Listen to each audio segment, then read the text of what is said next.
म्हणजे I am right, I am always right, I am right forever. ह्या पिढीला असं झालेलं आहे. महिला, ज्येष्ठ नागरिक, लहान लहान मुलं यांच्यासाठी फार धोकेदायक झालेलं आहे. कोणी उठाव गुंडेगिरी करावी, कुठल्याही गोष्टीला अरेला कार्य म्हणायची सोय राहिली नाही. श्रीरामपूर बारामतीपेक्षा पुढे होतं.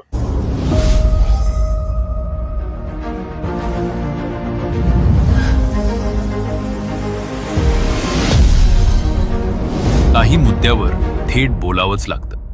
85, 90, 95 पर्यंत श्रीरामपूर असं होतं की एकमेकांच्या विषयी आदर होता. सिनियर लोक होते त्या काळातले, त्यांना सुद्धा एक चांगल्या प्रकारचा रिस्पेक्ट होता आणि त्यांचं लोक ऐकायचे. आज कुणीच कोणाचं ऐकत नाही. मी पण कोणाचं ऐकत नाही, तुम्ही पण कोणाचं ऐकत नाही, कुणीच कोणाचं ऐकत नाही. आणि ही पिढी वेगळीच झालेली आता. यांना असं वाटतं म्हणजे I am right, I am always right, I am right forever. ह्या पिढीला असं झालेलं आहे. पहिल्यांदा म्हणजे कुणी तरी फिरले तरी काही वाटत नव्हतं, एकदम आनंदात दिवस होते. पण आता हे सगळेच वाईट दिवस चाललेले. एक काळ असा होता की आपलं श्रीरामपूर बारामतीपेक्षा पुढे होतं, परंतु आजची परिस्थिती अशी आहे की बारामती श्रीरामपूरपेक्षा खूप पुढे निघून गेलेले आहे. तर आपल्याला परत पूर्वीचे दिवस यावेत ही फक्त अपेक्षा आहे. त्यासाठी सांघिक प्रयत्न करणं गरजेचं सर्वपक्षीय. स्टँडवर जरी उतरल्या तरी महिला सुखरूप घरापर्यंत जात होत्या.